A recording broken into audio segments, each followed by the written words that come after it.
Hi students, welcome to Urvar Academy. IBFS Institute of Banking and Finance Studiesന്റെ online portal Urvara അക്കാഡമിയിലേക്ക് നിങ്ങൾക്ക് ഏവർക്കും സ്വാഗതം.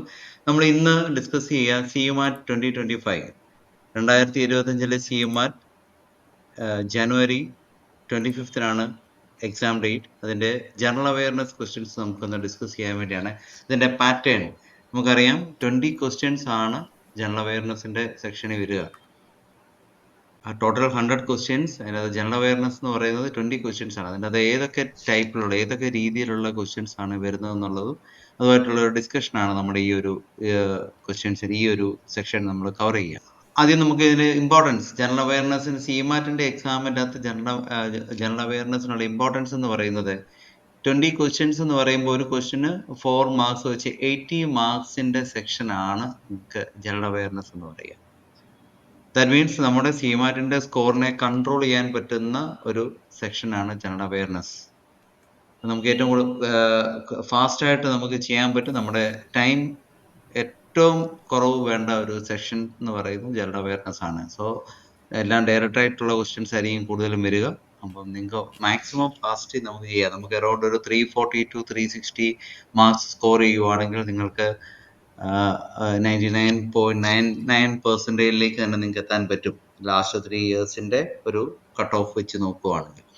സോ ഈ ഒരു 20 ക്വസ്റ്റ്യൻസിൽ ഒരു 15 ക്വസ്റ്റ്യൻസ് മിനിമം നിങ്ങൾ അറ്റൻഡ് ചെയ്താൽ ഒരു 60 മാർക്സ് നിങ്ങൾക്ക് കിട്ടും. ഓരോ സെക്ഷനിൽ നിന്നും 60 മാർക്ക് വെച്ച് കിട്ടിയാൽ തന്നെ നിങ്ങൾക്ക് 5 സെക്ഷനാണ്, 5 30 300 മേളിൽ നിങ്ങൾക്ക് സ്കോർ ചെയ്യാനായിട്ട് സാധിക്കും എന്നുള്ളതാണ്. അപ്പം സോ ജനറൽ അവയർനെസ് ഇമ്പോർട്ടൻസ് ആണ്. അതിന്റെ ഇമ്പോർട്ടൻസ് നിങ്ങൾ മനസ്സിലാക്കുക. നമുക്ക് ഫസ്റ്റ് ക്വസ്റ്റ്യനിലേക്ക് നമുക്ക് വരാം.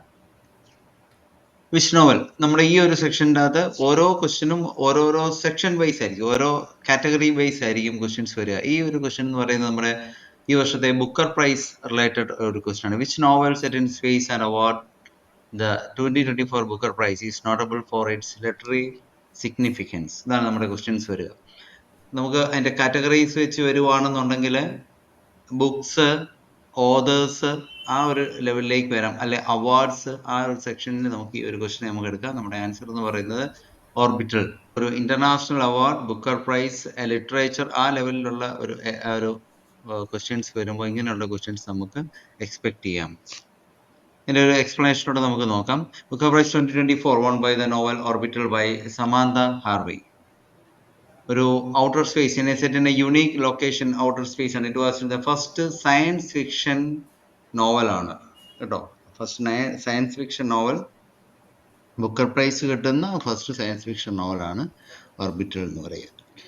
Okay. Major literary awards in 2024. Pulitzer prize for fiction 2024 നമുക്ക് കാണാൻ പറ്റുന്നത് Night Watch. Winner Night Watch ആണ്. ജെയിൻ ആൻഡ് ഫിലിപ്പ് ആണ് അതിന്റെ ഓതർ. Booker Prize 2024 നമ്മൾ ഓൾറെഡി ഡിസ്കസ് ചെയ്തു, orbital, Samantha Harry. The groundbreaking novel set over 24 hours on the International Space Station, exploring the lives of 6 astronauts and offering profound insights into humanity and environmental issues. അത് base ചെയ്തുകൊണ്ടുള്ള, that means space station related ആയിട്ട് എഴുതിയിരിക്കുന്ന ഒരു novel എന്നുള്ള ഒരു രീതിയിൽ ഏറ്റവും first one ആണ് Booker prize. First Booker prize ആണ് ഓർബിറ്റൽ എന്ന് പറയുക. The National Book Award for fiction 2024, James by Percival Everett. Hugo award for best novel 2024, the adventures of Amina al Sirafi by Shannon Chakraborty. ഈ ഒരു 4 award, Pulitzer prize, Booker prize, National Book Award, Hugo award, ഇതാണ് 2024 main ആയിട്ടുള്ള awards, literary awards എന്ന് നമുക്ക് പറയാൻ സാധിക്കുന്നത്. Okay. Then second ക്വസ്റ്റ്യനിലേക്ക് വരുവാണെങ്കിൽ, the brand Amul is associated with which industry? എല്ലാവർക്കും അറിയാവുന്നതാണ് അല്ലേ? നമ്മുടെ സ്റ്റുഡൻസിന് എല്ലാവർക്കും അറിയാൻ പറ്റുന്ന ഒരു കാര്യമാണ് അമൂൽ ഏത് ഇൻഡസ്ട്രി ആയിട്ട്. അപ്പൊ ഈ ഒരു ക്വസ്റ്റ്യന്റെ ഒരു പ്രത്യേകത എന്ന് പറയുന്നത്, ഒരു ബ്രാൻഡ് റിലേറ്റഡ് ആയിട്ടുള്ള ഒരു ക്വസ്റ്റ്യൻസ് റിലേറ്റ് ചെയ്ത്, ഇൻഡസ്ട്രി റിലേറ്റഡ് ആയിട്ട് ഒരു ബ്രാൻഡ് റിലേറ്റഡ് ആയിട്ടുള്ള ഒരു ക്വസ്റ്റ്യൻ അങ്ങനെ ചോദിക്കാനുള്ള ഒരു ചാൻസ് ഉണ്ട്. അത് നിങ്ങൾക്ക് അങ്ങനെയുള്ള ഒരു ക്വസ്റ്റ്യനിലേക്ക് ഇതിന്റെ ആൻസർ പറഞ്ഞ ഡയറിയാണ് വരിക.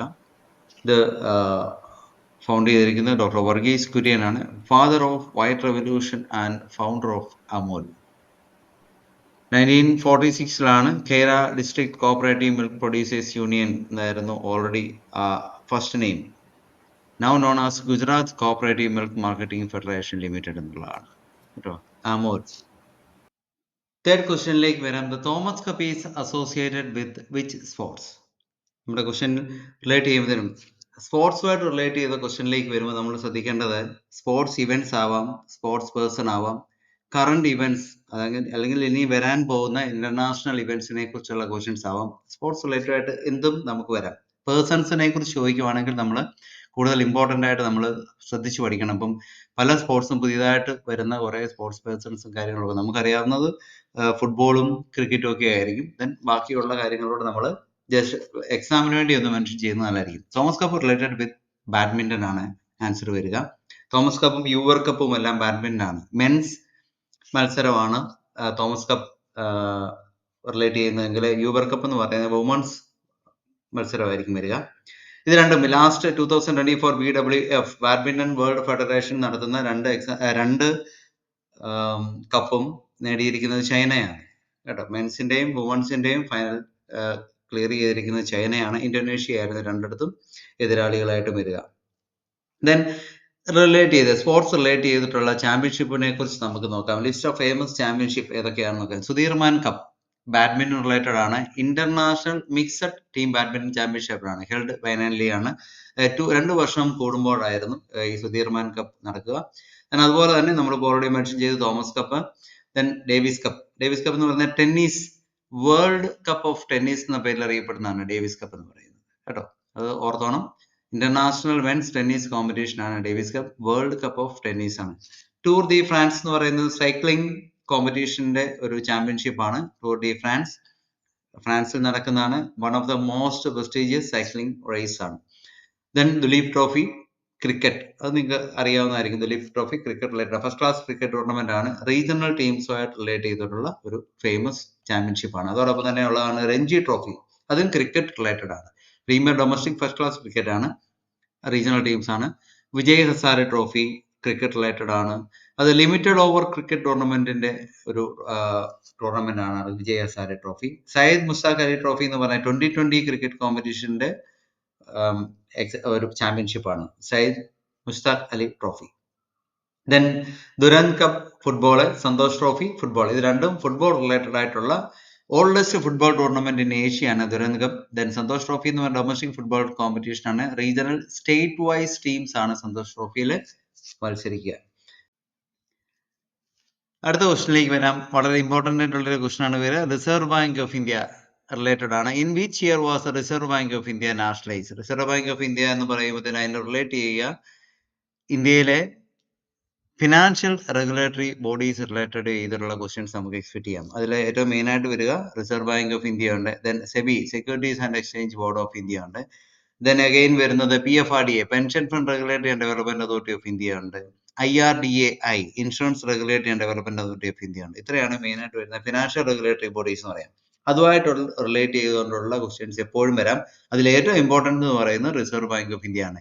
എന്തിനെയാണ് Reserve Bank of India regulate ചെയ്യുന്നതെന്ന് ചോദിച്ചാൽ banks and NBFCs non banking financial കമ്പനീസിനെയും ബാങ്ക്സിനെയും റെഗുലേറ്റ് ചെയ്യുന്നത് റിസർവ് ബാങ്ക് ഓഫ് ഇന്ത്യ ആണ്. നമ്മുടെ ആൻസർ വരുന്നത് നാഷണലൈസേഷൻ വരുമ്പോൾ 1947 ആണോ നമുക്കൊരു ഡൗട്ട് വരും. 1949 ആണ് റിസർവ് ബാങ്ക് ഓഫ് ഇന്ത്യയുടെ നാഷണലൈസേഷൻ.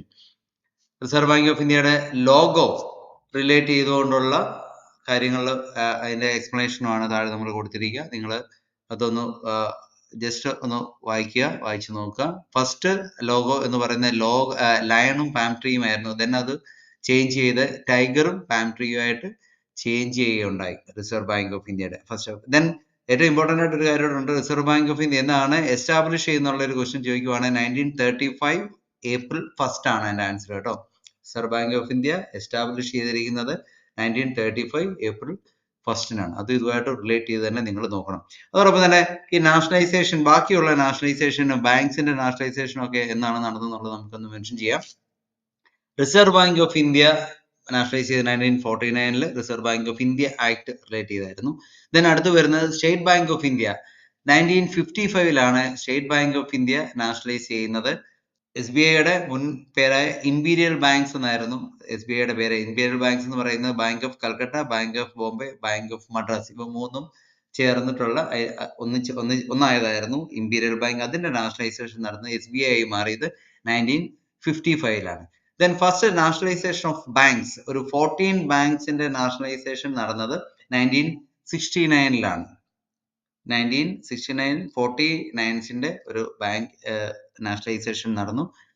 അതിനുശേഷമാണ് സെക്കൻഡ് നാഷണലൈസേഷൻ എന്ന് പറയുന്നത് 1980 6 ബാങ്കുകളിൽ നാഷണലൈസേഷൻ നടന്നു. അതിനുശേഷം 1982 റീജിയണൽ റൂറൽ ബാങ്ക്, റൂറൽ ഏരിയാസിന് ക്രെഡിറ്റ് പ്രൊവൈഡ് ചെയ്യാൻ വേണ്ടിയുള്ള ബാങ്കാണ് റീജിയണൽ റൂറൽ ബാങ്ക്. അതിന്റെ നാഷണലൈസേഷൻ നടന്നത് 1982 അതിനുശേഷം 2004 കൂടിയാണ് IDBI, industrial development bank of India nationalise ചെയ്തത് 2004 ഇതാണ് ഒരു നാഷണലൈസേഷന്റെ ഒരു എന്താ പറയുന്ന ഒരു ചാർട്ട് നമ്മൾ നോക്കുകയാണെങ്കിൽ 1969 14 ബാങ്ക്സിന്റെ നാഷണലൈസേഷൻ നടന്നു. 1980 6 ബാങ്ക്സിന്റെ, RRB 1982, then IDBI Bank 2004. ഇത്രയും കാര്യങ്ങൾ നിങ്ങൾ ക്രമമായിട്ട് തന്നെ നിങ്ങൾ പഠിച്ചു വെക്കുക എന്നുള്ളതാണ്. അടുത്തൊരു ക്വസ്റ്റിനിലേക്ക് വരുമ്പോഴത്തേനും who is the current governor of reserve Bank of India? അത് റിലേറ്റ് ചെയ്ത് തന്നെ വരാം കേട്ടോ. Reserve Bank of India relate ചെയ്ത് തന്നെ നമുക്ക് വരേണ്ടതാണ്. റിസർവ് ബാങ്ക് ഓഫ് ഇന്ത്യയുടെ കറണ്ട് ഗവർണർ ആരാണെന്നുള്ളതാണ് വരിക. സഞ്ജയ് മൽഹോത്രയാണ് ആൻസർ വരിക. സഞ്ജയ് മൽഹോത്രയാണ് നമ്മുടെ ആൻസർ വരിക. 26th governor of reserve Bank of India. അപ്പൊ ഇതിന് തൊട്ട് മുമ്പ് ആരായിരുന്നു? ശക്തികാന്ത് ദാസ് ആയിരുന്നു 25th ഗവർണർ എന്ന് പറയാം. രഘുറാം രാജൻ എന്ന് പറയുന്നത് അതിനു മുമ്പ് ഉർജിത് പട്ടേൽ ആയിരുന്നു. ശക്തികാന്ത് ദാസിന് മുമ്പ് ഉർജിത് പട്ടേൽ ആയിരുന്നു. അതിനു മുമ്പായിരുന്നു രഘുറാം രാജൻ. ഉർജിത് പട്ടേലിന് ഒരു പ്രത്യേകത കൂടെ, ഡിമോണിറ്റൈസേഷൻ നടന്നത് ഉർജിത് പട്ടേലിന്റെ സമയത്തായിരുന്നു. 2016 ഡിമോണിറ്റൈസേഷൻ നടന്നത് ഉർജിത് പട്ടേലിന്റെ കാലഘട്ടത്തിലായിരുന്നു. രഘുറാം രാജൻ മൻമോഹൻ സിംഗിന്റെ ഭരണകാലത്ത്, മൻമോഹൻ സിംഗ് ഭരിച്ചുകൊണ്ടിരുന്ന സമയത്ത് ഗവർണർ ആയിരുന്നു, Reserve Bank of India governor ആയിരുന്നു Raghuram Rajan. What is the repo rate as announced by Reserve Bank of India? Governor Shaktikant Das in December 4 to 6, 2024 bi-monthly monetary policy. Bimonthly monetary പോളിസിയിൽ 2024 ഡിസംബർ 4 to 6 നടന്നത്. ആ സമയത്ത് ഇന്ത്യയുടെ റിസർവ് ബാങ്ക് ഓഫ് ഇന്ത്യയുടെ repo rate എത്രയായിട്ടായിരുന്നു conclude ചെയ്യുന്നുള്ളതിന്റെ ഒരു ക്വസ്റ്റ്യൻ ആണ്. Repo rate, reverse repo rate, നമ്മുടെ റേറ്റുകളെ കുറിച്ചുള്ള ഒരു സെക്ഷൻ ഉണ്ട്. റിപ്പോ റേറ്റ് ഉണ്ട്, റിവേഴ്സ് റിപ്പോ റേറ്റ് ഉണ്ട്, ബാങ്ക് റേറ്റ്സ് ഉണ്ട്, marginal standing MSF rate, standing deposit facility, cash reserve ratio, statutory liquidity ratio. ഇത്രയും റേഷ്യോസ് നമ്മുടെ ഓരോ സമയത്തും ചേഞ്ച് ചെയ്തുകൊണ്ടിരിക്കും. ഒരു ബൈമന്ത്ലി അല്ലെങ്കിൽ മോണിറ്ററി പോളിസി ചേഞ്ച് ചെയ്യുന്ന സമയത്ത് ഇതിങ്ങനെ ചേഞ്ച് ചെയ്തുകൊണ്ടേയിരിക്കും. ചിലത് ഫിക്സഡ് റേറ്റ് ആയിട്ട് പോകും, പക്ഷെ ആ സമയത്താണ് ഇതിന്റെ ചേഞ്ചസ് വരുന്നത്. ഈ സമയത്ത് ഇതെല്ലാം നമ്മൾ എല്ലാ എക്സാം റിലേറ്റ് ചെയ്ത് ഇത്രയും കാര്യങ്ങൾ നിങ്ങൾ നോക്കി വെച്ചിട്ട് വേണം നിങ്ങൾ പോകാൻ വേണ്ടി. നമ്മുടെ ആൻസർ എന്ന് പറയുന്നത് റിപ്പോ റേറ്റ് എന്ന് പറയുന്നത് 6.5 ആണ്. Repo rate, reverse repo rate, ഇങ്ങനെയുള്ള കാര്യങ്ങളുടെ ഒരു എക്സ്പ്ലനേഷൻ നമ്മൾ അടുത്തൊരു വീഡിയോയ്ക്കകത്ത് നമുക്ക് വരുന്നുണ്ട്. സോ നിങ്ങൾ ഈ റേറ്റുകൾ മാത്രം നിങ്ങളൊന്ന് മെൻഷൻ ചെയ്ത് പോവുക. റിപ്പോ റേറ്റ് 6.5 ആണ്. റിവേഴ്സ് റിപ്പോ എന്ന് പറയുന്നത് 3.35, bank rate 6.75, marginal standing facility 6.75, standing deposit facility എന്ന് പറയുന്നത് 6.25, ക്യാഷ് റിസർവ് റേഷ്യോ 4% ആണ്. സ്റ്റാറ്റ്യൂട്ടറി ലിക്വിഡിറ്റി റേഷ്യോ എന്ന് പറയുന്നത് 18% ആണ്. ഇത്രയും ആണ് റേറ്റ് ആയിട്ട് വരിക. ഇത് ഡിസംബർ 4 to 6 റിലേറ്റ് ചെയ്തുകൊണ്ടുള്ള റേറ്റ് ആണ് വരിക. അതുപോലെ തന്നെ റിസർവ് ബാങ്ക് ഓഫ് ഇന്ത്യയിലെ മോണിറ്ററി പോളിസിയിലെ ഗവൺമെന്റ് ഓഫ് ഇന്ത്യയെ പ്രതിനിധീകരിച്ച് 3 പേരും റിസർവ് ബാങ്ക് ഓഫ് ഇന്ത്യയെ പ്രതിനിധീകരിച്ച് 3 പേരുമാണ് ഉണ്ടാവുക. അതിൻ്റെ അകത്ത് നമ്മുടെ മെമ്പേഴ്സ് തന്നെ കാണാം. ശ്രീ ശക്തികാന്ത് ദാസ് ഗവർണർ ഉണ്ട്, Mridul Saggar executive director Reserve Bank of India, Michael D Patra അതും Reserve Bank of India deputy ഗവർണറാണ്, അഷിമ ഘോഷൽ എക്സ്റ്റേണൽ അത് ഗവൺമെന്റിന്റെ ഭാഗത്തു നിന്നാണ് വരുന്നത്, ശശാങ്ക ബിന്ദെ, ജയന്ത് വർമ്മ ഇവർ 3 പേരും ഗവൺമെന്റിന്റെ ഭാഗത്തു നിന്നുള്ള പ്രതിനിധികളാണ്, MBC പ്രതിനിധികളാണ് വരിക. GDP ഗ്രോത്ത് വരിക ഫിനാൻഷ്യൽ 25 വരുന്നത് 7.2ഉം ഇൻഫ്ലേഷൻ റേറ്റ് വരുന്നത് 4.5% ആണ്. ഇതും നമുക്ക് എക്സാമിന് നമ്മളോട് ചോദിക്കാൻ പറ്റുന്ന ഒരു ചോദ്യമാണ്. അതുകൊണ്ട് സോ നമ്മൾ അത് ഒന്ന് മെൻഷൻ ചെയ്യുക, ഒന്ന് പഠിച്ചിരിക്കുക എന്നുള്ളതാണ് കേട്ടോ. Then MBC comprise of 6 members നമ്മൾ ഓൾറെഡി പറഞ്ഞു. ആരൊക്കെയാണെന്നുള്ളത് നമ്മൾ ഓൾറെഡി ഒന്ന് പറഞ്ഞിട്ടുണ്ട്. Shaktikanta Das, Michael D Patra, Rajeev Ranjan, Then Ashima Goyal, Jayant Verma and Shashanka Binde. Important അല്ല, പക്ഷെ ഇവരുടെ പേരുകളും നമ്മളൊന്ന് മെൻഷൻ ചെയ്ത് വെക്കുന്നത് നല്ലതായിരിക്കും. ദെൻ അടുത്ത ക്വസ്റ്റിനിലേക്ക് വരുമ്പം അതും Reserve Bank of India relate ചെയ്തതാണ്. RBI disclosed that 97.82% of rupees 2000 banknotes reabsorbed into the banking system, leaving only rupees 7,755 crore in circulation with the public. When did the Reserve Bank of India announce the withdrawal of rupees 2000 denomination banknotes from circulation? എന്നാണ് 2000 രൂപയുടെ not withdraw ചെയ്തെന്നുള്ളതാണ് നമ്മുടെ question വരിക. Lengthy ആയിട്ടുള്ള questions നമ്മൾ വരുമ്പോഴത്തേനും നമ്മൾ question മുഴുവൻ തന്നെ നമുക്ക് നോക്കുക, നമ്മൾ ആൻസർ ചെയ്യേണ്ടത് ചെറിയൊരു പാർട്ടായിരിക്കും.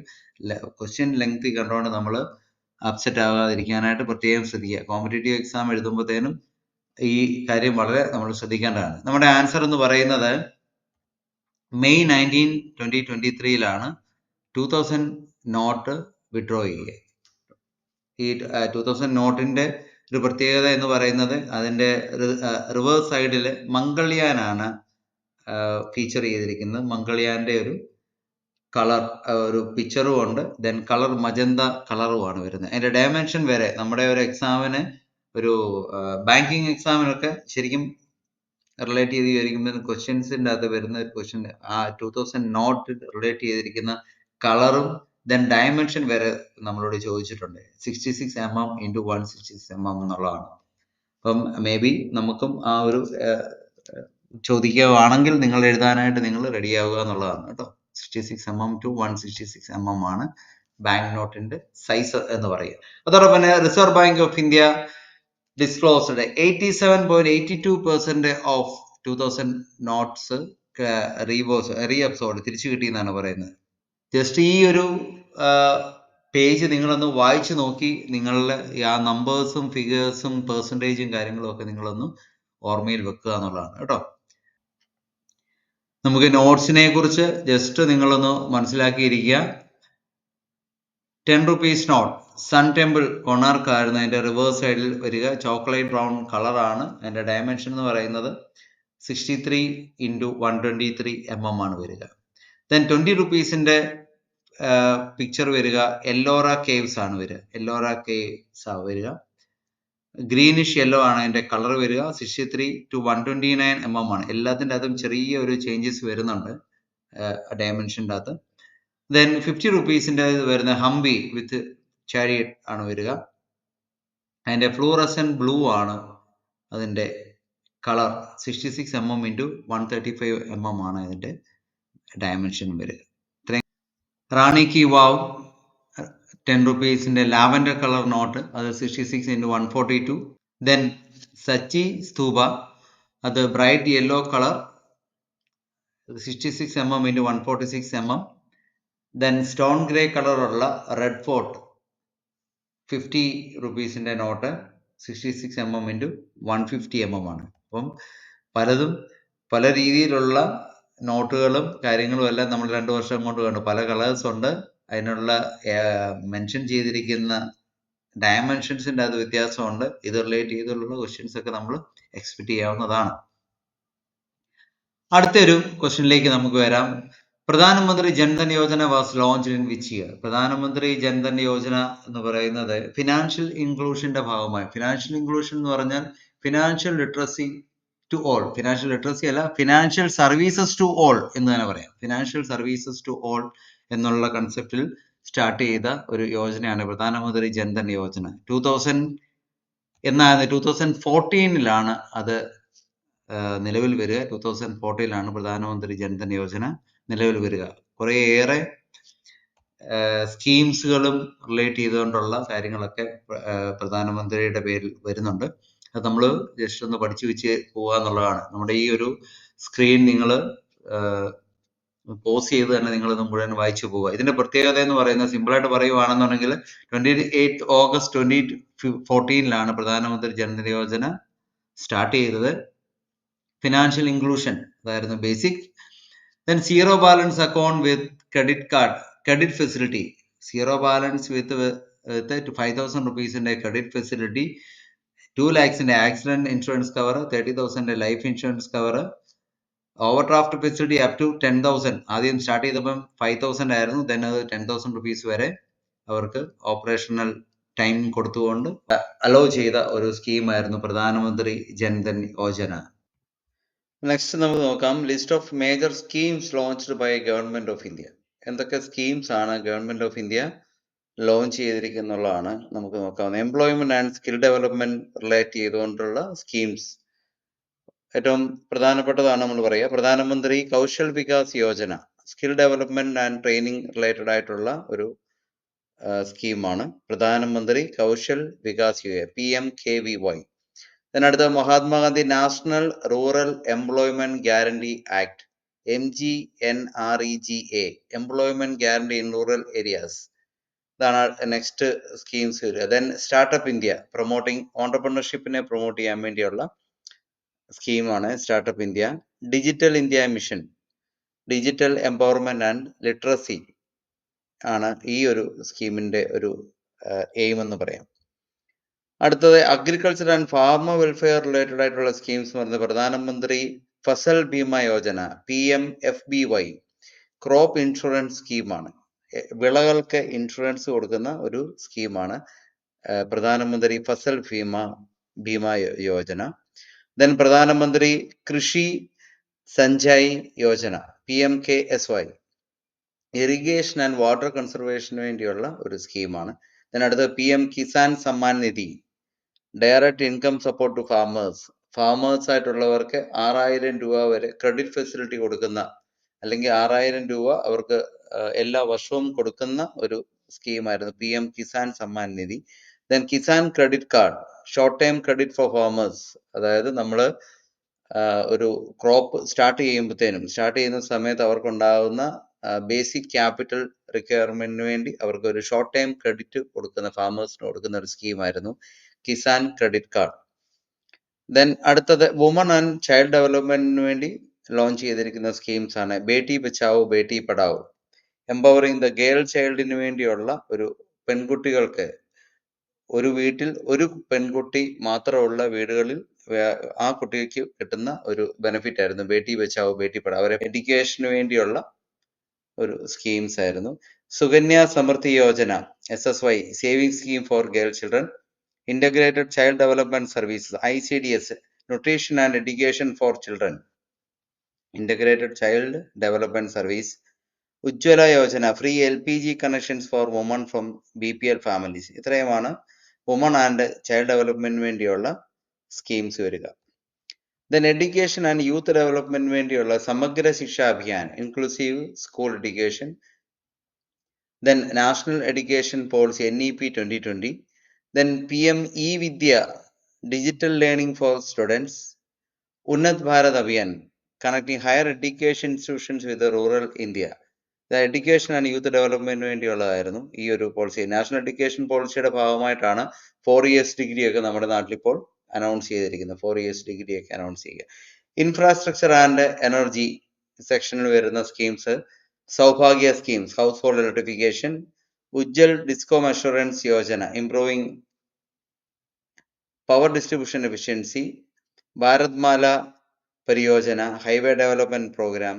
Sagarmala project, port modernisation and connectivity. Infrastructure and energy ആണ്. എൻവയോൺമെന്റ് ആൻഡ് സസ്റ്റൈനബിലിറ്റിയിൽ വരുന്നതാണ് National Solar Mission, promoting solar energy. Namami Gange programme, clean and rejuvenate river Ganga. Unnat Jyoti by affordable LEDs for all. Ujala scheme, energy efficiency through LED distribution ആണ് വരിക. Recent notable schemes 2023-24 recent ആയിട്ടുള്ള സ്കീംസിൻ്റെ അത് PM Vishwakarma Yojana, empowering traditional artisans and craftsman. Then Amrit Bharat Station Scheme, modernising railway station. Changanassery ഉൾപ്പെടെയുള്ള railway സ്റ്റേഷനിൽ ഉൾപ്പെട്ട ഒരു സ്കീമാണ്, റെയിൽവേ സ്റ്റേഷനെ മോഡേണൈസ് ചെയ്യുന്ന ഒരു സ്കീം. ദെൻ ഗതി ശക്തി യോജന, നമ്മുടെ ലോജിസ്റ്റിക്സിന്റെ ഇൻഫ്രാസ്ട്രക്ചർ ഡെവലപ്മെന്റ് കൂട്ടാൻ വേണ്ടിയുള്ള ഒരു സ്കീം. ഇത്രയും സ്കീംസ് ആണ് ഗവൺമെന്റ് ഓഫ് ഇന്ത്യ ഏറ്റവും ഇതുവരെ ഉള്ള സ്കീംസിൽ ഏറ്റവും പ്രധാനപ്പെട്ട സ്കീംസ് എന്ന് തന്നെ നമുക്ക് പറയാം. ഇതെല്ലാം തന്നെ ഇമ്പോർട്ടൻ്റ് ആണ്, ഓരോന്നും ഓരോ സെക്ഷനുമായിട്ട് റിലേറ്റ് ചെയ്താണ് കിടക്കുക. ഓക്കെ, അടുത്തൊരു സെക്ഷൻ എന്ന് പറയുന്നത് study of fruit is called എന്താണ് പറയുക എന്നുള്ളതാണ്. ഇത് നമുക്ക് ഒരു നെക്സ്റ്റ് ലെവൽ ഒരു ജനറൽ അവയർനെസിന്റെ അകത്ത് ഒരു കോമൺ ക്വസ്റ്റൻ ആയിട്ട് നമുക്ക് എടുക്കാം. പോമോളജിയാണ് നമ്മുടെ ആൻസർ വരിക, പോമോളജി. അപ്പൊ എന്തൊക്കെയാണ് ഈ ഓരോ ഐറ്റത്തെ കുറിച്ചുള്ള സ്റ്റഡി എന്തൊക്കെയാണെന്നുള്ളത് നമുക്കൊന്ന് ജസ്റ്റ് ഒന്ന് നോക്കാം. ബയോളജിക്കൽ സയൻസ്, ഇത് നിങ്ങൾ സ്ക്രീൻ ജസ്റ്റ് ഒന്ന് ഹോൾഡ് ചെയ്ത് തന്നെ നിങ്ങൾ മുഴുവൻ ഒന്ന് വായിച്ചു നോക്കണം. Botany, study of plants. Zoology, study of, കുറെയൊക്കെ നിങ്ങൾക്ക് അറിയാമായിരിക്കും. എന്നിരുന്നാൽ തന്നെ നമ്മൾ ഇതെല്ലാം ഒന്ന് ജസ്റ്റ് ഒന്ന് ശരിയാ കോമൺ ക്വസ്റ്റ്യൻസ് വരുമ്പോഴത്തേനും നമുക്ക് എക്സ്പെക്ട് ചെയ്യാവുന്നതാണ് ഇതെല്ലാം. Then classification of scientific studies based on fields എന്ന് പറയുന്നതിൻ്റെ അകത്ത് വരുന്ന എൻവയോൺമെന്റൽ ആൻഡ് എർത്ത് സയൻസിൻ്റെ അകത്ത് വരുന്ന എക്കോളജി, ലിമിനോളജി, ഡെൻഡ്രോളജി, ദെൻ മെഡിക്കൽ സയൻസ് വരുന്നുണ്ട്. ഇതെല്ലാം ഓരോ ഐറ്റത്തെ കുറിച്ചുള്ള സ്പെസിഫിക് സ്റ്റഡീസ് ആണ്. നമ്മളിതൊന്ന് ജസ്റ്റ് ഒന്ന് വായിച്ചിരിക്കുക, എന്താണെന്നുള്ളതിനെ കുറിച്ച് നമുക്കൊന്ന് അറിഞ്ഞിരിക്കുക എന്നുള്ളതാണ്. ഓക്കെ, അടുത്തൊരു ക്വസ്റ്റ്യനിലേക്ക് വരാം. The naval aviation museum is located in which state? The naval aviation museum is located in which state? Option Maharashtra, Goa, Kerala and Tamil Nadu. Answer വരുന്നത് ഗോവയാണ് കേട്ടോ. അടുത്ത ക്വസ്റ്റ്യനിലേക്ക് വരാം. Which is the longest train journey in India by distance covered? Vivek express, Himsagar express, Rajdhani express, Duronto express. ഇതിന്റെ answer വരിക Vivek express ആണ് വരിക. നമ്മുടെ ഈ റൂട്ട് മാപ്പ് നോക്കിയാൽ നിങ്ങൾക്ക് അറിയാം, കന്യാകുമാരി മുതൽ ദിബ്രൂഗർ വരെയുള്ള ഒരു 4273 കിലോമീറ്റേഴ്സ് ഡിസ്റ്റൻസ് കവർ ചെയ്തിട്ടുള്ള ഒരു ലോങ്ങസ്റ്റ് ട്രെയിൻ ജേർണിയാണ് ഇത്. അതിന്റെ ഡ്യൂറേഷൻ എന്ന് പറഞ്ഞാൽ 80 hours ആണ് വയ്ക്കുന്നത്. വീക്കിലി ഉള്ള ട്രെയിനാണിത്, 80 hours. നമുക്ക് longest railway station in India, railway related ആയിട്ടുള്ള കുറെ ഡീറ്റെയിൽസ് നമുക്ക് ഈ ഒരു ക്വസ്റ്റ്യനുമായിട്ട് റിലേറ്റ് ചെയ്ത് നമുക്ക് നോക്കാം. Longest railway station Gorakhpur junction railway station ആണ് ഏറ്റവും ലോങ്ങസ്റ്റ്. പ്ലാറ്റ്ഫോമിന്റെ ലെങ്ത് എന്ന് പറയുന്നത് 1366.33 meters ആണ് വരിക. അതുപോലെ തന്നെ which train is known as a train to the clouds? Train to the clouds എന്ന് പറയുന്നത് കൽക്ക ഷിംല എക്സ്പ്രസ് ആണ്. Travels through Himalayan foothills വഴി യാത്ര ചെയ്യുന്ന ഒരു ട്രെയിനാണ് കൽക്ക Shimla Express. First Indian train to run on electricity, നിങ്ങൾക്ക് അറിയാവുന്ന ക്വസ്റ്റ്യൻ ആണ്. ഊട്ടി ടു മേട്ടുപ്പാളയം ഇൻ തമിഴ്നാട്, ആ ഒരു ട്രെയിനാണ് ഫസ്റ്റ് ഇലക്ട്രിസിറ്റി യൂസ് ചെയ്തുകൊണ്ടുകൂടിയ ട്രെയിൻ എന്ന് പറയുന്നത്. First woman to become a locomotive driver in Indian railway, Surekha Yadav. 1988 first woman Surekha, locomotive woman. Then which train operates the shortest route in India? അതിന്റെ ആൻസറും നമ്മുടെ ഊട്ടി മേട്ടുപ്പാളയം റൂട്ടാണ്. നീലഗിരി മൗണ്ടൻ റെയിൽവേ ആണ്. 46 കിലോമീറ്റേഴ്സ് ആണ് അതിന്റെ ഡിസ്റ്റൻസ് എന്ന് പറയാം. Name of the Indian Railway freight transportation ഡിവിഷന്റെ name Concor, Container Corporation of India Limited ആണ് കേട്ടോ. Container Corporation of India Limited name of the Indian Railways freight transportation ഡിവിഷന്റെ നെയിമാണ്. ഫാസ്റ്റസ്റ്റ് ട്രെയിൻ ഇൻ ഇന്ത്യ, പലർക്കും ഒരു കൺഫ്യൂഷൻ വരുന്ന ഒരു ക്വസ്റ്റൻ ആണ്. ഫാസ്റ്റസ്റ്റ് എന്ന് പറയുമ്പോഴത്തേനും നമ്മുടെ ജനശതാബ്ദി ഒക്കെ സ്പീഡ് ഉണ്ട് എന്നൊക്കെ നമുക്ക് പറഞ്ഞാലും ഗതിമാൻ എക്സ്പ്രസ് ആണ് നമ്മുടെ ആൻസർ പറയുക.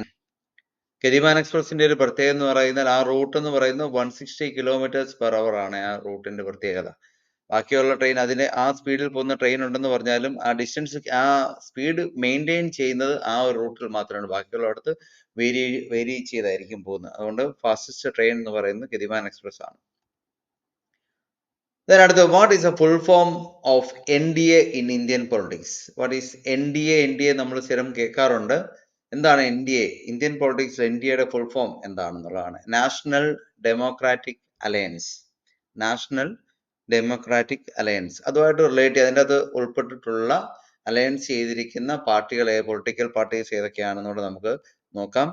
ഇന്ത്യ എന്ന് പറയുന്ന ഒരു അലയൻസിനെ കുറിച്ച് Indian national development inclusive alliance എന്നാണ് ഇന്ത്യയുടെ ഫുൾ ഫോം വരിക. Then INC, Indian national Congress. NCP, nationalist Congress party. CPIM, communist party of India, Marxist. Then TMC, Trinamool Congress. Then AIADMK, all India അണ്ണ ദ്രാവിഡ മുന്നേറ്റ കഴകം. ഇത്രയുമാണ് പൊളിറ്റിക്കൽ പാർട്ടീസ് എന്ന് പറയാം. അടുത്ത ക്വസ്റ്റിനിലേക്ക് വരാം. The head quarters of WHO, world health ഓർഗനൈസേഷന്റെ ഹെഡ് ക്വാർട്ടേഴ്സ് എവിടെയാണെന്നാണ് ചോദ്യം. Option Geneva, New York, London, Paris ഇതൊക്കെയാണ് വരുന്നത്. ആൻസർ എല്ലാവർക്കും അറിയാവുന്നതാണ്. നമ്മുടെ കൊറോണ വന്ന് 2020 കൊറോണ വന്നവർ WHO ഒരു ഇമ്പോർട്ടൻസ് നമുക്ക് മനസ്സിലായിട്ടുണ്ട്. അതുവഴി എല്ലാവർക്കും അതിന്റെ ഹെഡ് ക്വാർട്ടേഴ്സിനെ കുറിച്ചൊക്കെ കൂടുതലായിട്ട് അറിയാം. ജനീവയാണ് അതിന്റെ ഹെഡ് ക്വാർട്ടേഴ്സ് വരിക. എസ്റ്റാബ്ലിഷ് ചെയ്തത് 1948 ഏപ്രിൽ 7 അതിന് ഇപ്പോഴത്തെ ഹെഡ് എന്ന് പറയുന്നത് ടെഡ്രോസ് അദാനമാണ് ഇപ്പോഴത്തെ അതിന്റെ ഡയറക്ടർ ജനറൽ ഓഫ് WHO എന്ന് പറയുക. ദെൻ ഇതിനോടനുബന്ധിച്ച് നമുക്ക് ഒരു ലിസ്റ്റ് ഓഫ് ഇന്റർനാഷണൽ ഓർഗനൈസേഷൻ, അതിന്റെ ഹെഡ് ക്വാർട്ടേഴ്സ്, അതിന്റെ ഹെഡ്, അതിന്റെ പർപ്പസും കാര്യങ്ങളും, ഇത് ഇത്രയും കാര്യങ്ങളെ കുറിച്ച് നമുക്കൊരു അവയർനെസ് ഉണ്ടായിരിക്കണം.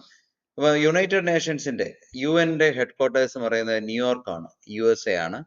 ദെൻ വേൾഡ് ഹെൽത്ത് ഓർഗനൈസേഷൻ, അപ്പം UN പർപ്പസ് എന്ന് പറയുമ്പോൾ international corporation, piece and security ആണ് UN പർപ്പസ് വരിക. വേൾഡ് ഹെൽത്ത് ഓർഗനൈസേഷൻ ജനീവ നമ്മൾ ഓൾറെഡി മെൻഷൻ ചെയ്ത് കഴിഞ്ഞു, സ്വിറ്റ്സർലാൻഡ് ആണ്. Responsible international public health relate ചെയ്തിരിക്കുന്ന ഓർഗനൈസേഷൻ ആണ് world health organisation. Then international monetary ഫണ്ടും വേൾഡ് ബാങ്കും, ഇത് രണ്ടിന്റെയും ഹെഡ് ക്വാർട്ടേഴ്സ് വാഷിംഗ്ടൺ DC ആണ്. ഇന്റർനാഷണൽ മോണിറ്ററി ഫണ്ടിന്റെയും വേൾഡ് ബാങ്കിന്റെയും ഹെഡ് ക്വാർട്ടേഴ്സ് വാഷിംഗ്ടൺ DC ആണ്, USA ആണ്. Provide financial assistance, provide loans and grants for development projects, രണ്ടിന്റെയും പർപ്പസും ചെറിയ സ്ലൈറ്റ് ഡിഫറൻസ് ഉണ്ട്. അപ്പോൾ മെമ്പർ കൺട്രീസിന് ഫിനാൻഷ്യൽ അസിസ്റ്റൻസ് ആണ് ഇന്റർനാഷണൽ മോണിറ്ററി ഫണ്ട് പ്രൊവൈഡ് ചെയ്യുക. ദെൻ പ്രൊജക്ട്സിന് ലോൺസ് ആൻഡ് ഗ്രാൻസ് പ്രൊവൈഡ് ചെയ്യുന്നത് വേൾഡ് ബാങ്ക് ആണ്. ഓരോ കൺട്രികളിലുള്ള ഓരോ പ്രൊജക്ട്സിന് കൊടുക്കുന്ന ലോൺസ് പ്രൊവൈഡ് ചെയ്യുന്ന അല്ലെങ്കിൽ ഗ്രാൻഡ് പ്രൊവൈഡ് ചെയ്യുന്നത് വേൾഡ് ബാങ്ക് ആണ്. ഇങ്ങനെ രണ്ട് അതിന്റെ പർപ്പസ് തമ്മിൽ ചെറിയൊരു വ്യത്യാസമുണ്ട്. Then World Trade Organisation WTO regulates international ട്രേഡിനെ റെഗുലേറ്റ് ചെയ്യുന്ന വേൾഡ് ട്രേഡ് ഓർഗനൈസേഷൻ, അതിന്റെ ഹെഡ് ക്വാർട്ടേഴ്സും ജനീവയാണ്. ഇന്റർനാഷണൽ ലേബർ ഓർഗനൈസേഷൻ ILO, അതിന്റെ ഹെഡ് ക്വാർട്ടേഴ്സ് ജനീവയാണ്. Social justice and fair labour standards, അതാണ് അതിന്റെ പർപ്പസ് വരിക ഇന്റർനാഷണൽ ലേബർ ഓർഗനൈസേഷന്റെ. ദെൻ യൂണിസെഫ് ന്യൂയോർക്ക് ആണ് headquarters. Aid, children aid ആണ് മെയിൻ ആയിട്ട് വരിക കേട്ടോ. North Atlantic Treaty Organisation NATO headquarters Brussels Belgium ആണ്. Military alliance of European and North American countries for mutual defence, ഇതാണ് North Atlantic Treaty Organisation. Then European Union EU headquarters Brussels ആണ്, Belgium. Then അടുത്ത് വരുന്നത് International Criminal Court ICC International Cricket Council ICC ആണ്. അതിന്റെ headquarters എന്ന് പറയുന്നത് Dubai ആണ്, UAE ആണ് വരുന്നത് കേട്ടോ. ഈ ICC അല്ല, ഇന്റർനാഷണൽ ക്രിമിനൽ കോർട്ടാണ്, ഹ്യൂഗ് നെതർലാൻഡ് ആണ് അതിന്റെ ഹെഡ് ക്വാർട്ടേഴ്സ് വരുന്നത്. Individual for crimes against humanity, war crimes and genocide. Then ഇന്റർപോളിന്റെ ഹെഡ് ക്വാർട്ടേഴ്സ് ലിയോൺ, ഫ്രാൻസ് ആണ് വരിക. Interpol Organisation of Petroleum Exporting Countries OPEC, അതിന്റെ ഹെഡ് ക്വാർട്ടേഴ്സ് വിയന്ന, ഓസ്ട്രിയയിലെ വിയന്നയാണ് അതിന്റെ ഹെഡ് ക്വാർട്ടേഴ്സ് വരുന്നത്. Coordinates and unifies petroleum policies of member countries, OPECന്റെ purpose അതാണ്. Then World Food Programme WFP headquarters Rome. Then World meteorological organisation WMO ജനീവയാണ്. ഇപ്പൊ Geneva നമ്മൾ മൂന്നാളിടത്ത് കണ്ടു, ജനീവ. ദെൻ ആഫ്രിക്കൻ യൂണിയന്റെ headquarters Addis Ababa, Ethiopia ആണ് വരുന്നത്. Association of South East Asian Nation ASEAN നേഷൻസിന്റെ ഹെഡ് ക്വാർട്ടേഴ്സ് എന്ന് പറയുന്നത് ജക്കാർത്ത, ഇന്തോനേഷ്യയാണ്. Organisation of Economic Cooperation and Development OECD Paris ആണ് അതിന്റെ headquarters. Policies that improve the economic and social wellbeing, അതാണ് economic OECDയുടെ പർപ്പസ് എന്ന് പറയാം. ദെൻ കോമൺവെൽത്തിന്റെ ഹെഡ് ക്വാർട്ടേഴ്സ് ലണ്ടൻ, UK ആണ്. അതിന്റെ purpose a political association of 56 member states, mostly former British empire. Commonwealth games എന്നൊക്കെ നമ്മൾ കേട്ടിട്ടുണ്ടാവും. അപ്പം അതിൻ്റെ അത് കോമൺവെൽത്തിന്റെ ഹെഡ് ക്വാർട്ടേഴ്സ് എന്ന് പറയുന്നത് ലണ്ടൻ ആണ്. അടുത്ത G7, അതിന് ഒരു പെർമനന്റ് ഹെഡ് ക്വാർട്ടേഴ്സ് ഇല്ല G7.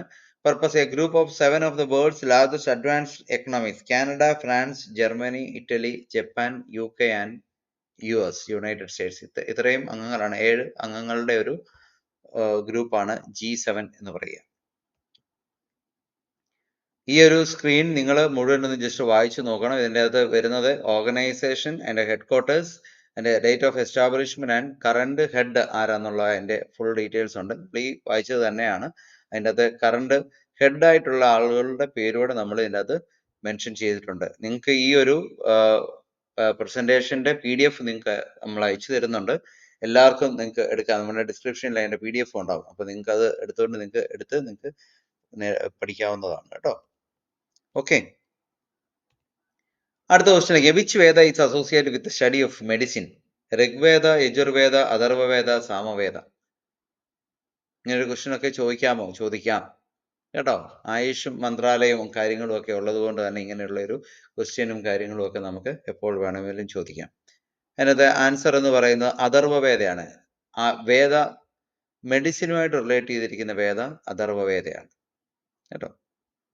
യജുർവേദ, സാമവേദ മ്യൂസിക് ആണ് വരുന്നത്. Atharvaveda medicine, Yajurveda rituals and sacrifice, Rigveda prayers and philosophy. ഇത്രയും കാര്യങ്ങളാണ് ഈ വേദ റിലേറ്റഡ് ആയിട്ട് വരിക. അടുത്തൊരു ക്വസ്റ്റ്യനിലേക്ക് വരാം. പൊച്ചാമ്പള്ളി നമ്മൾ കേട്ടിട്ടുണ്ടാവും. കൈത്തറിയെ കുറിച്ചൊക്കെ കേൾക്കുമ്പോഴത്തേനും നമുക്ക് അറിയാവുന്നതാണ്. കേരളത്തിലും ഉണ്ട്, റിലേറ്റ് ചെയ്തിട്ടുള്ളതുണ്ട്. പൊച്ചാമ്പള്ളി ഒരു കൈത്തറി നെയിമാണ്. Pochampally is a traditional hand woven fabric from which Indian state? Tamil Nadu, Telangana, Rajasthan and Kerala. Answer തെലുങ്കാനയാണ് കേട്ടോ. നമ്മൾ കൈത്തറി റിലേറ്റഡ് ആയിട്ടുള്ള കുറെ അത് നമുക്കൊന്ന് ജസ്റ്റ് ഒന്ന് നോക്കാം. ഏതൊക്കെ സ്റ്റേറ്റുമായിട്ട് റിലേറ്റ് ചെയ്താന്നുള്ളത് നോക്കാം. സാമ്പൽപുരി ഫാബ്രിക് എന്ന് പറയുന്നത് ഒഡീഷ റിലേറ്റഡ് ആണ് വരുന്നത്. നമ്മുടെ കേരളയിലുള്ളത് നമുക്ക് അറിയാവുന്ന തന്നെ കസവ് സാരി അല്ലേ? കസവ് സാരി കേരളയിൽ മാനുഫാക്ചർ ചെയ്യുന്ന ആണ്, കേരള റിലേറ്റഡ് ആണ് കസവ് സാരി.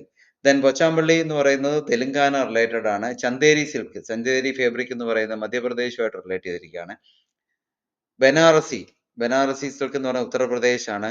ബന്ധനി ഗുജറാത്ത്, കഞ്ചീപുരം തമിഴ്നാട്, മുഗ സിൽക്ക് എന്ന് പറയുന്ന ആസാം, പട്ടോള ഗുജറാത്ത്, കസവ് സാരി ഓൾറെഡി മെൻഷൻ ചെയ്ത് കേരള, ഫുൾക്കേരി എംബ്രോയിഡറി പഞ്ചാബാണ്, കത്ത സ്റ്റിച്ച് വെസ്റ്റ് ബംഗാൾ. ഇതിന്റെയൊക്കെ പ്രൊണൗൺസിയേഷൻ കറക്റ്റ് ആണോന്ന് സ്റ്റേറ്റ് വൈസ് ഉള്ള പ്രൊണൗൺസിയേഷൻ ഒക്കെയാണ്, അതിനകത്ത് ചെറിയ വ്യത്യാസമൊക്കെ ഉണ്ടാവാം. പൈതാനി സിൽക്ക് എന്ന് പറയുന്നത് Maharashtra, Baluchari saris West Bengal, Leheriya Rajasthan, Ilkal saris Karnataka. ഇത്രയും റിലേറ്റ് ചെയ്ത് അസോസിയേറ്റഡ് ആയിട്ട് സ്റ്റേറ്റ് വൈസ് നമ്മുടെ ട്രഡീഷണൽ ഫാബ്രിക്കിന്റെ നെയിംസ് ആ വരിക. Cotton sari with traditional red borders and top pallu, അതാണ് ഇക്കൽ സാരീസ് എന്ന് പറയുക. അപ്പൊ അതിന്റെ ഒരു ഡിസ്ക്രിപ്ഷൻ നമ്മളിവിടെ കൊടുത്തിട്ടുണ്ട്. അതിനകത്ത് കസവ് സാരിയെ കുറിച്ച് traditional white saris with golden borders ആണ് കസവ് സാരി എന്ന് പറയുന്നത്. കേരള റിലേറ്റഡ് ആയിട്ടുള്ള സാരി എന്ന് പറയുക. Okay, which state divides Persian Gulf and Gulf of Oman? Persian ഗൾഫിനെയും ഗൾഫ് ഓഫ് ഒമാനെയും ഡിവൈഡ് ചെയ്യുന്ന കടലിടുക്ക് ഏതാന്നുള്ളതാണ് നമ്മളുടെ ചോദ്യം വരിക. സ്ട്രേറ്റ് ഓഫ് ഹോമസ് ആണ് ആൻസർ വരിക. ഇത് റിലേറ്റ് ചെയ്തുകൊണ്ട് നാഷണൽ ഇന്റർനാഷണൽ ലെവലിൽ കുറേയേറെ സ്റ്റേറ്റ് ഉണ്ട്. അത് നമുക്ക് മെൻഷൻ ചെയ്തിട്ടുണ്ട്. നമുക്ക് നിങ്ങളുടെ PDF-ന്റെ അകത്ത് നിങ്ങൾക്ക് അത് നോക്കാം. നമ്മുടെ ഒരു ഈ സ്ക്രീൻ കണ്ടാൽ നിങ്ങൾക്ക് ഏകദേശം മനസ്സിലാവുമെന്ന് എനിക്കറിയത്തില്ല. ഏകദേശം നമ്മൾ ഈ ഒരു സ്ക്രീനിൽ നമ്മളെ എല്ലാ സ്റ്റേറ്റിനെ കുറിച്ചുള്ള ഒരു ചെറിയൊരു ഡിസ്ക്രിപ്ഷൻ തരുന്നുണ്ട്. ഓക്കെ, നിങ്ങൾ വായിച്ചു നോക്കുക. Then which fruit is, അടുത്തൊരു ക്വസ്റ്റിനിലേക്ക് വരാം. Which fruit is considered the national fruit of India? എല്ലാവർക്കും അറിയാവുന്ന ക്വസ്റ്റൻ ആണ്, നമ്മൾ ചെറുപ്പകാലത്ത് തൊട്ട് പഠിക്കുന്നതാണ്. ആൻസർ വരുന്നത് മാംഗോ ആണ്. The national fruit of India is mango. It is often referred as a king of fruits. Mango is a national fruit of India, Pakistan, Philippines, Bangladesh and Indonesia. The National Mango Day, ഇന്ത്യയില് July 22 ആണ് national mango day ആയിട്ട് celebrate ചെയ്യുക. Then country, then national fruit, ഓരോ കൺട്രിയുടെയും national ഫ്രൂട്ടും ഏതൊക്കെയാണെന്നുള്ളത് just ഒന്ന് തന്നിട്ടുണ്ട്, ഒരു screen ഉണ്ട്. India mango, Pakistan mango, Philippines mango നമ്മൾ ഓൾറെഡി മെൻഷൻ ചെയ്തു, Bangladesh jackfruit, Indonesia durian, Thailand mangosteen, US blueberry. ഇതിന്റെ സ്ക്രീൻഷോട്ട് അല്ലെങ്കിൽ ഇതിന്റെ PDF നിങ്ങൾക്ക് തരുന്നുണ്ട്. ഇത് ജസ്റ്റ് നിങ്ങളൊന്ന് ഒന്ന് വായിച്ചിട്ട് പോവുക. ദെൻ അടുത്ത ക്വസ്റ്റ്യനിലേക്ക് നമുക്ക് വരാം. Who is A chairman of ISRO in 2024? Who is A chairman of ISRO? Answer വരിക സോമനാഥ് ആണ്. സോമനാഥ് ആണ് ആൻസർ വരിക. നമുക്ക് ISROയെ കുറിച്ച് ജസ്റ്റ് ഒന്ന് നോക്കാം. ISROയുടെ പ്രത്യേകതകൾ, ഇതുവരെയുള്ള അവരുടെ നേട്ടങ്ങളും കാര്യങ്ങളും എല്ലാം നമുക്ക് നോക്കാം. ISRO, ഇമ്പോർട്ടൻ്റ് ഓഫ് ISRO, അതിന്റെ ഫുൾ ഫോം എന്ന് പറയുന്നത് ഇന്ത്യൻ സ്പേസ് റിസർച്ച് ഓർഗനൈസേഷൻ ആണ് ISRO. എല്ലാ എക്സാംസിന്, കോമ്പറ്റേറ്റീവ് എക്സാംസിന് സ്ഥിരമായി മെൻഷൻ ചെയ്യുന്ന ഒരു ഭാഗമാണ് ISRO റിലേറ്റഡ് ആയിട്ടുള്ള question. Established in 1969 August 15 establish ചെയ്തത്. വിക്രം സാരാഭായി ആണ് എൻ്റെ ഫൗണ്ടർ. ഹെഡ്ക്വാർട്ടേഴ്സ് ബാംഗ്ലൂരു, കർണാടകയാണ്. ഇപ്പോഴത്തെ chairman Somanath. First satellite Aryabhata 1975 first satellite Aryabhata. Then first lunar mission start ചെയ്തത് 2008 Chandrayaan 1. First Mars mission Mangalyaan 2014. Key ISRO initiative എന്ന് പറയുന്നത് സ്പേസ് സ്റ്റേഷൻസ്. ISRO അനൗൺസ് ചെയ്തിരിക്കുന്നത് 2035 ഇന്ത്യയിലെ ഫസ്റ്റ് സ്പേസ് സ്റ്റേഷൻ അവർ ഇൻട്രൊഡ്യൂസ് ചെയ്യുമെന്നാണ് ISROയുടെ അനൗൺസ് ചെയ്തിരിക്കുക. Then reusable rockets, development of reusable launch vehicles to reduce cost, അടുത്ത ഒരു ഇനിഷ്യേറ്റീവ് ആണ്. The next one, private sector participation in space. Indian National Space Promotion and Authorization Center was created to boost private participation in space activities. അത് ഈ ഒരു sector boost ചെയ്യാൻ വേണ്ടിയുള്ള ഒരു new initiative ആണ് വരുന്നത്. ദെൻ സ്ഥിരമായി frequently asked questions, ISRO relate ചെയ്ത് ഫ്രീക്വന്റ്ലി ആസ്ക്ഡ് ക്വസ്റ്റ്യൻസ് എന്ന് പറയുന്നത്, who is chairman of ISRO? ഇപ്പോഴത്തെ chairman Somnath. Then when was Chandrayaan 3 launched? Chandrayaan 1 launch ചെയ്തേക്കുന്നത് 2008 3 ലോഞ്ച് ചെയ്തേക്കുന്നത് ജൂലൈ 2023, 14th July 2023 ആണ്. What is NAVIC? Navigation with Indian constellation, India's GPS system ആണ് NAVIC. What was objective of Aditya L1? To study the sun. Important ആണത്. Name the first Indian astronaut. Answer Rakesh Sharma. ഇത്രയും കാര്യങ്ങളാണ് ISRO relate ചെയ്ത് നമ്മൾ important ആയിട്ടുള്ള questions വരിക. Then ISRO relate ചെയ്ത news 2021-24 എക്സാംസിന് വേണ്ടിയുള്ള ന്യൂസ് നമുക്ക് ഏതൊക്കെയാണെന്ന് നമുക്ക് നോക്കാം. Chandrayaan 3 mission 2023 Aditya L1 mission അതും 2023 Gaganyaan mission 2024. Then India's first space station 2023 അത് പ്ലാൻ ചെയ്തിട്ടുണ്ട്. ദെൻ SSLV D3 ലോഞ്ച് ചെയ്തിരിക്കുന്നത് 10th February 2023 NISIR satellite collaboration, നാസയുമായിട്ട് ചേർന്നിട്ടുള്ള ഒരു കൊളാബറേഷൻ ആണ് NISIR satellite. Then GSAT communication satellite LVM3 launch, അതും 2023. റെവല്യൂഷണറി റീയൂസബിൾ റോക്കറ്റ്സ് 2024 ഡെവലപ്മെന്റ് സ്റ്റേജിലാണ് അത് നിൽക്കുക. NAVIC expansion ongoing 23-24, upgrading India's navigation with Indian constellation system for global coverage. ഇത്രയും കാര്യങ്ങളാണ് ISRO റിലേറ്റഡ് ആയിട്ടുണ്ടായിരിക്കുന്ന ന്യൂസ് എന്ന് പറയാം. State celebrate the hornbill festival, also known as A festival of festivals. Hornbill festival നമ്മൾ ചെറുപ്പത്തിൽ തൊട്ട് നമ്മൾ പഠിക്കുന്നതാണ്. ഇന്ത്യയിലെ സ്റ്റേറ്റ് വൈസ് ഉള്ള ഫെസ്റ്റിവൽസിനെ കുറിച്ച് പഠിക്കുമ്പോൾ നമ്മൾ പഠിക്കണേ ഹോൺബിൽ ഫെസ്റ്റിവൽ ഫ്രം നാഗാലാൻഡ് ആണ് കേട്ടോ. The 25th Hornbill Festival was celebrated from December 1 to 10, 2024 at Kisama Heritage Village in Kohima, Nagaland. The festival's theme was Cultural Connect. Important ആയിട്ടുള്ള ഒരു ക്വസ്റ്റ്യൻ ആണ്. The annual festival celebrated in 1st to 10th December in Nagaland. എല്ലാ വർഷവും same ഡേറ്റിലാണ് നടക്കുന്നത്. It was first time organized in the year 2000. It aims to promote inter-tribal interaction and preserves Nagaland's heritage, blending the traditional with the contemporary in a harmonious display of unity.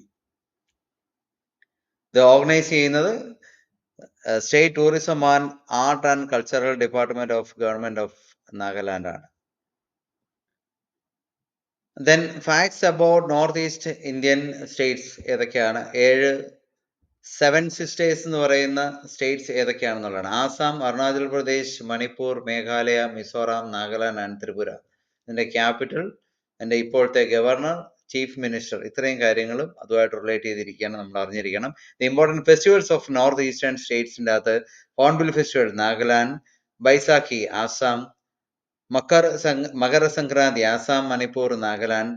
Lai Haraoba Manipur. Buddha Jayanti Sikkim, Arunachal Pradesh. Then Shad Suk Mynsiem Meghalaya. Buddhist festivals Arunachal Pradesh and Ladakh. Dree festival Arunachal Pradesh. ഇത്രയാണ് main ആയിട്ടുള്ള important festivals എന്ന് പറയാം. Famous dance forms of north eastern states. Bihu Assam. Sattriya Assam. Manipuri Manipur. ഹോക്ന നാഗാലാൻഡ്. ഗൂമ്ര ഒഡീഷ. ചിറോ മിസോറാം. നാഗ dance Nagaland. ഇത്രയാണ് famous dance forms എന്ന് പറയാം. Landmarks of tourist destination. ഈ ഒരു സ്ക്രീൻഷോട്ട് നിങ്ങൾ യൂസ് ചെയ്യുക. നമ്മുടെ PDF-ൻ്റെ അകത്ത് എല്ലാം ഒന്ന് ജസ്റ്റ് നോക്കി പോകണം. സ്റ്റേറ്റ് വൈസ് ആയിട്ടുള്ള ക്വസ്റ്റ്യൻസ് റിലേറ്റ് ചെയ്യുമ്പോഴത്തേനും, national wise, state wise questions നമുക്ക് ഇമ്പോർട്ടൻ്റ് ആയിട്ട് വരുമ്പോഴത്തേനും ഇതൊക്കെ നമ്മളോട് ചോദിക്കാം. ഇത് ലാസ്റ്റ് മന്ത് നടന്നിരിക്കുന്നതാണ് ഈ ഹോൺബിൽ ഫെസ്റ്റിവൽ എന്ന് പറയുന്നത്. അതുകൊണ്ടാണ് ഇതിൻ്റെ അകത്ത് ഇമ്പോർട്ടൻ്റ് ആയിട്ട് വരിക കേട്ടോ. അടുത്ത ക്വസ്റ്റ്യനിലേക്ക് വരാം. Which ministry launch the Mahila Samman saving certificate schemes in 2023? Which ministry launch Mahila Samman saving certificates? ഏതായിരിക്കും? മിനിസ്ട്രി ഓഫ് ഫിനാൻസ് ആണ് ലോഞ്ച് ചെയ്തിരിക്കുന്നത്. മഹിളാ സമ്മാൻ എന്ന് പറയുമ്പോൾ വുമൺ ആൻഡ് ചൈൽഡ് ഡെവലപ്മെന്റ് എഴുതാൻ ചാൻസ് ഉണ്ട്. അതുകൊണ്ടാണ് നമ്മൾ ഈ ഒരു ക്വസ്റ്റ്യൻ്റെ അകത്ത് മെൻഷൻ ചെയ്തിരിക്കുന്നത്. മിനിസ്ട്രി ഓഫ് ഫിനാൻസ് ആണ് അത് ലോഞ്ച് ചെയ്തിരിക്കുക.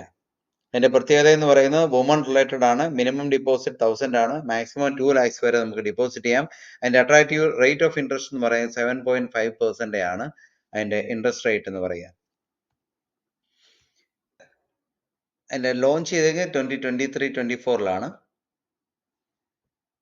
ടെന്യൂർ 2 years ടെന്യൂറിലായിരിക്കും അതിന്റെ ഡിപ്പോസിറ്റ് വരിക. ഇൻട്രസ്റ്റ് റേറ്റ് എന്ന് പറയുന്നത് 7.5% കോമ്പൗണ്ടഡ് ആണ്.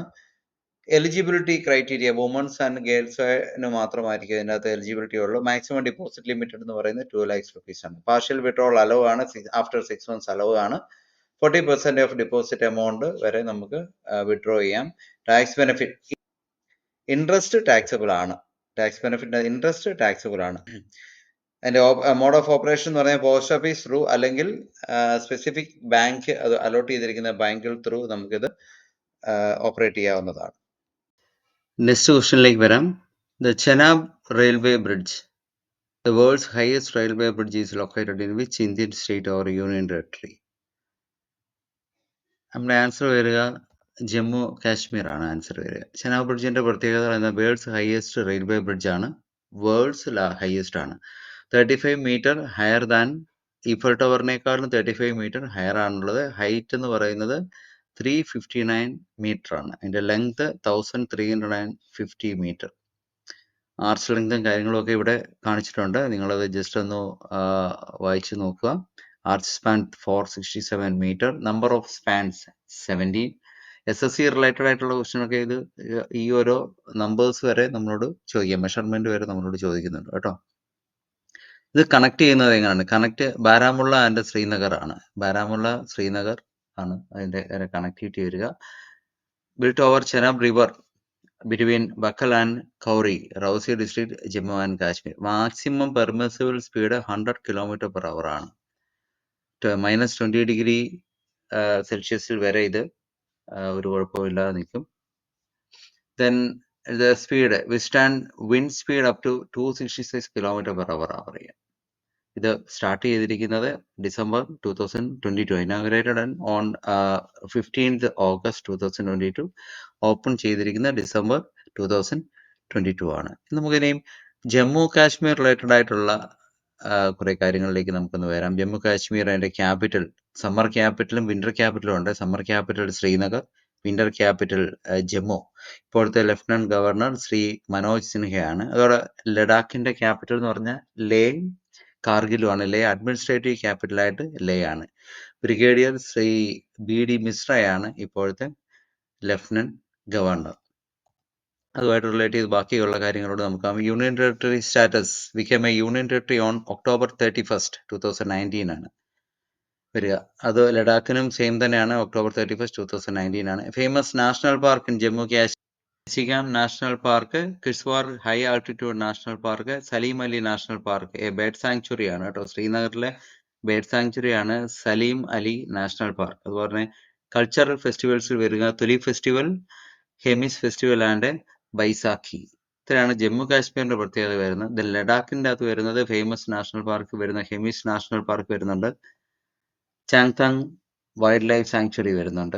ദെൻ കൾച്ചറൽ ഫെസ്റ്റിവൽസിന്റെ അകത്ത് loser, Hemis festival and Sindhu Darshan. ഇത്രയാണ് ജമ്മു കാശ്മീർ ലഡാക്കിന്റെയും പ്രത്യേകത ആയിട്ട് വരുന്നത്. ദെൻ ലാർജസ്റ്റ് ഇൻ ഇന്ത്യ എന്നുള്ള ഒരു കാറ്റഗറി നോക്കുവാണ്. India's largest solar park Bhadla solar expansion. Then രാജസ്ഥാനാണ് ലൊക്കേഷൻ. കപ്പാസിറ്റി വരുന്നത് 3245 മെഗാവാട്ട് ഇൻ 2024 ആണ്, making it the largest solar park in the world ആണ്. Largest floating solar power plant വരുന്നത് തെലങ്കാന, കപ്പാസിറ്റി 100 മെഗാവാട്ട് ആണ്, inaugurated in 2023.